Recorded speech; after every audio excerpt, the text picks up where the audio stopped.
ce que tu ne comprends pas. Parce que le domaine de l'esprit, c'est vaste. On ne connaît pas tout. Le Saint-Esprit, il est très dynamique. On ne peut pas le mettre dans une boîte que je maîtrise comment il fonctionne. L'Esprit de Dieu, ce n'est pas comme ça. Il y a encore des choses qu'on doit découvrir. Donc, le parler en langue, vous devez grandir dans ça, développer cela. Tu peux passer la prochaine diapo, Thomas. Il faut développer cela. C'est pourquoi j'ai dit qu'on va commencer le combat de l'homme intérieur avec l'homme extérieur. Parce qu'il y a un combat. Et c'est ça le problème. On gère des choses à l'intérieur, des choses à l'extérieur. Donc je dis que c'est un combat en 3 rounds, s'il faut le dire ainsi. Si on peut faire passer les prochaines diapos. Le premier round, je peux faire passer encore. Le premier round, c'est celui-là. En fait, c'est un combat qui a lieu au niveau de l'âme qui intervient. C'est ce que je dis, je pense, donc je suis. Ceux qui ont fait philosophie, ils ont certainement dû entendre parler de cette histoire de je pense, donc je suis. Mais là, ça n'a rien à voir avec la philosophie. Parce que dans votre âme, il y a ce qu'on appelle le domaine de la pensée. Et dans ce combat, je pense, donc je suis là, il y a un mensonge du diable qui nous fait croire que nous sommes ce que nous pensons. C'est-à-dire que, parce que je pense, pourtant ce n'est pas faux totalement, mais on ne peut pas nous définir par la pensée. Pourquoi je le dis? On peut passer la diapo suivante. Que les pensées qui définissent la vie et la réussite, la manière dont je pense, comment je conçois, je suis très intellectuel, je suis très rationnel, j'ai plein de diplômes, j'ai du savoir, tout ça, je réussis à cause de ça. Il y en a qui réussissent à cause de ça, mais est-ce que la vie, est-ce que notre vie, elle dépend de ça? Est-ce que c'est ça véritablement qui est la mesure? Tout n'est pas faux, mais ce n'est pas la mesure. Être défini donc par ses compétences, par ses capacités intellectuelles, par ses idées, tout ça là.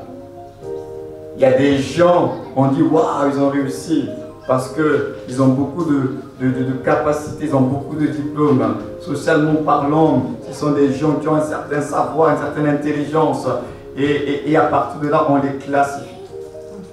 Ils sont classés en fonction de tout ce qui sort de leur intellect. En fait, c'est de ça dont on parle. L'intellect, l'intellectualisme. Parce que tu es très intellectuel, tu es quelqu'un. Et si tu ne l'es pas, tu n'es pas quelqu'un. Et donc, c'est déjà un mensonge qu'il faut le combattre. Parce qu'on n'est pas quelqu'un, parce qu'on est intellectuel. Deuxième round, on a dit je pense donc je suis au niveau de la pensée. La deuxième chose c'est je sens et ressens donc je suis. Mon être est défini par comment je ressens les choses. Comment je ressens les choses. Alors si je me sens bien, si sur le plan émotionnel, tu peux continuer la diapo. C'est la vie émotionnelle. Émotion, sentiment. Tu peux encore avoir là. Émotion, sentiment, frustration. C'est ça qui dirige la vie des gens. Ils se définissent par rapport à leurs émotions. Comme je ne me sens pas bien, c'est que je ne veux pas bien. Je suis frustré, donc ma vie est frustrée. Donc ma vie dépend de comment je ressens les choses, comment mes 5 sens agissent en moi. C'est un mensonge, parce que ça ne peut pas être ça qui définit. On ne peut pas définir notre vie en s'appuyant sur l'âme, les émotions. Parce que vos émotions ne sont pas fiables à 100%. Les émotions changent. Ce qui fait que dans les choses de Dieu, si vous vous appuyez sur vos émotions, personne ne servira Dieu. Parce qu'on sera dans la dimension des humeurs. J'ai pas envie. J'ai pas envie d'aller à l'église. J'ai pas envie de prier. Tous les j'ai pas envie là, ça ce n'est pas de Dieu, c'est le diable, c'est la chair. Et si vous cédez à cela, vous privez votre esprit de ce qui est important pour lui. Donc quand vous êtes un chrétien, il y a trop de j'ai pas envie. Tu te décides d'aller à l'église dans le rassemblement chrétien à cause de tes envies, de comment tu te sens bien, comment la semaine s'est passée. On t'a annoncé des bonnes nouvelles, alors tu es heureux de venir. Et quand tu n'as pas de bonnes nouvelles, là, je reste pour moi à la maison. Si ta vie dépend que de ça, là, ce n'est pas bon. C'est que quelque part, tu es en train de perdre beaucoup de batailles et du terrain dans ta propre vie. Évitez en tant que chrétien de baser votre vie sur vos émotions. Et on va le voir, même par rapport à Dieu, même dans le cas de la conquête, l'âme, les émotions n'interfèrent pas dans la conquête. Parce que si vous devez conquérir, vous devez ne pas avoir des états d'âme. Parce qu'il y a certaines conquêtes qui vont nécessiter des séparations. Et certaines séparations sont rattachées à votre âme. Et là, il faut être prêt à déposer Isaac sur l'autel. Et laisser partir Ismaël. Et ça, si vous laissez votre âme interférer, vous n'allez jamais obéir à Dieu. Mais pourtant, au plus profond de vous, dans votre homme intérieur, vous savez que c'est la sage décision. Mais dans l'homme extérieur, dans la dimension de votre âme, vous luttez. Parce que vous n'êtes pas prêt à déposer Isaac sur l'autel, vous n'êtes pas prêt à laisser partir Ismaël. Mais pourtant, vous devez savoir que obéir à Dieu, c'est une mort à soi. Parce que l'obéissance à Dieu n'arrange pas votre chair. Ce que Dieu vous demande de faire ne nous arrange pas dans notre chair. Mais pourtant, nous devons être soumis à la parole de Dieu. Donc chaque fois que vous voulez obéir à Dieu, alors j'aimerais vous dire ce matin, préparez-vous à mourir. Parce que l'obéissance à Dieu, ça va vous coûter. Mais ce n'est pas une mort de fatalité, mais c'est une mort qui donne la vie. Parce qu'il faut que le grain de blé tombe, meure. La multiplication, il faut qu'il y ait la mort. Vous voulez la vie, mourrez. Parce que vous le savez très bien que Dieu, il dit ses pensées ne sont pas nos pensées. Avec Dieu, on monte, on commence par descendre. On veut se multiplier, il faut d'abord être retranché. On veut vivre, il faut d'abord mourir. Ça, c'est Dieu, dans sa logique. Donc, frères et sœurs, si votre vie, elle est fondée que sur vos émotions, vous n'allez jamais servir Dieu. Vous n'allez pas remporter des victoires, aller même dans les conquêtes. Parce que dans les émotions, il y a l'affectif. Et l'affectif peut devenir une faiblesse. Une véritable faiblesse. Et ça te va passer par l'affectif. On a vu des grands de ce monde. L'affectif est une véritable faiblesse. J'ai côtoyé un président de la République et j'ai vu dans cette période de la vie de cet homme-là comment l'affectif, son affectif a été devenu sa plus grande faiblesse.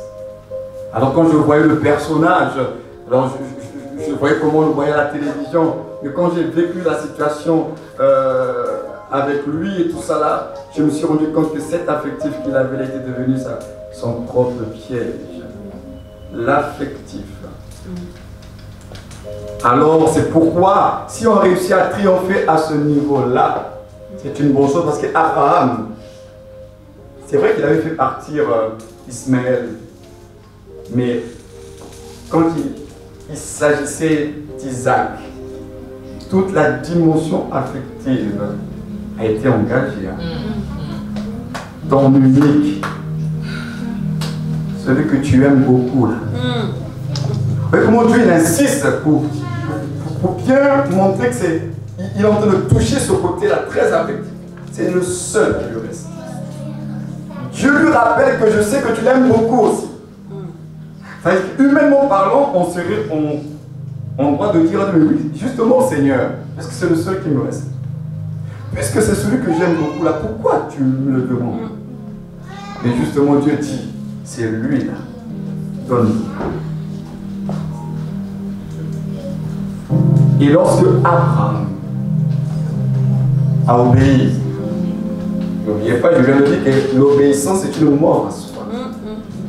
En obéissant à l'ordre de Dieu, Abraham était parti à sa propre mort. Parce que finalement, sacrifier Isaac était se tuer lui-même. Il a sacrifié son futur, son avenir, sa postérité, le nom de famille, il a tout sacrifié.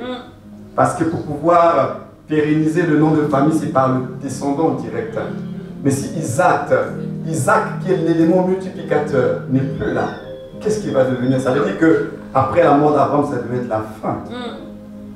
Abraham est prêt à mourir à cause de son Dieu.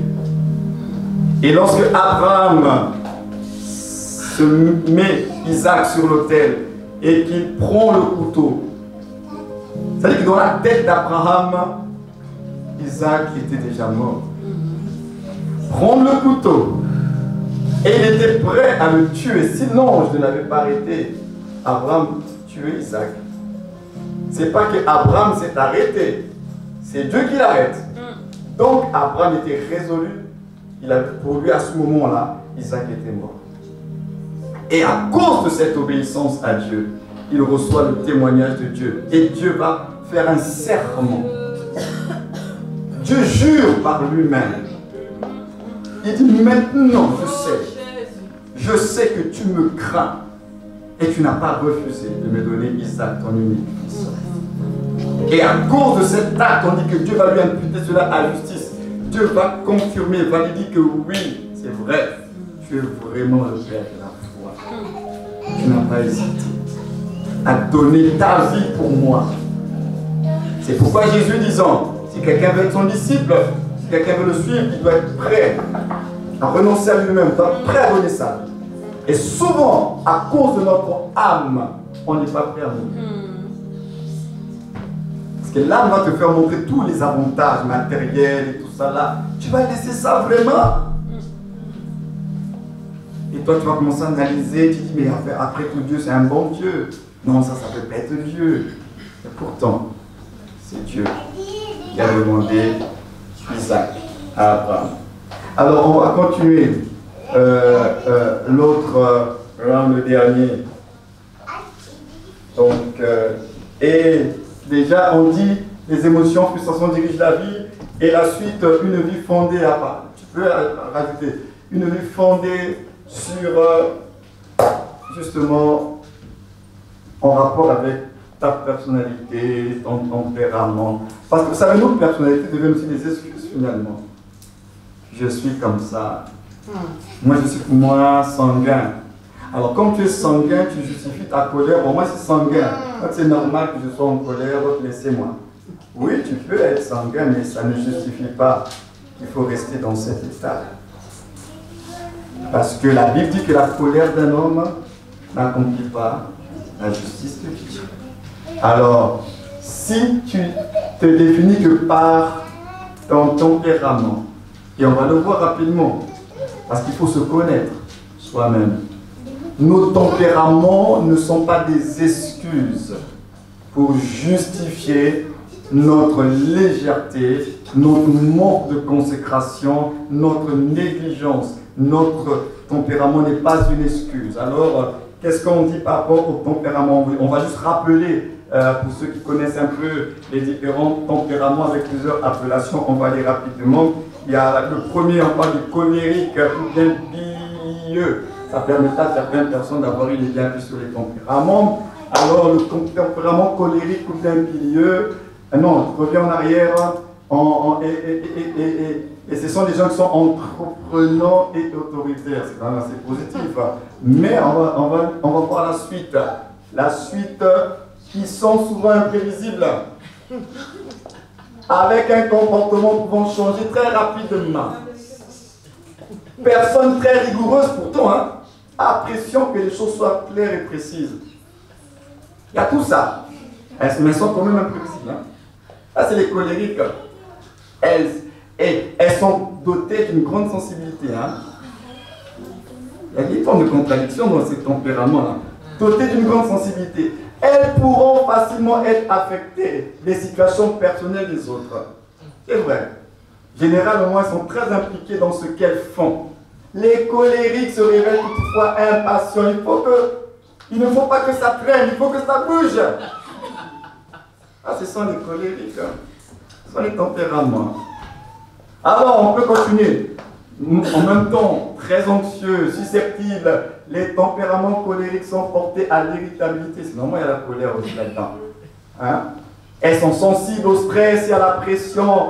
Elles perdront rapidement le contrôle et pourront passer des larmes à la crise de nerfs, accompagnées de violences verbales et même physiques.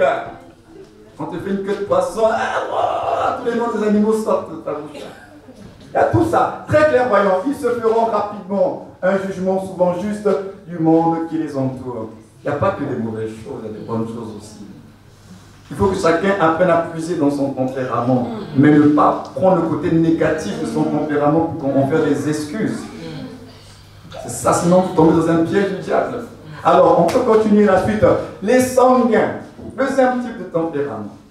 Puisqu'on va apprendre à se connaître. Ils sont cordiaux, ils sont communicatifs. En gros, c'est ça, les sanguins. Alors, qu'est-ce qu'on dit? Ce sont des gens qui ont un goût prononcé pour l'action et aiment diriger les autres.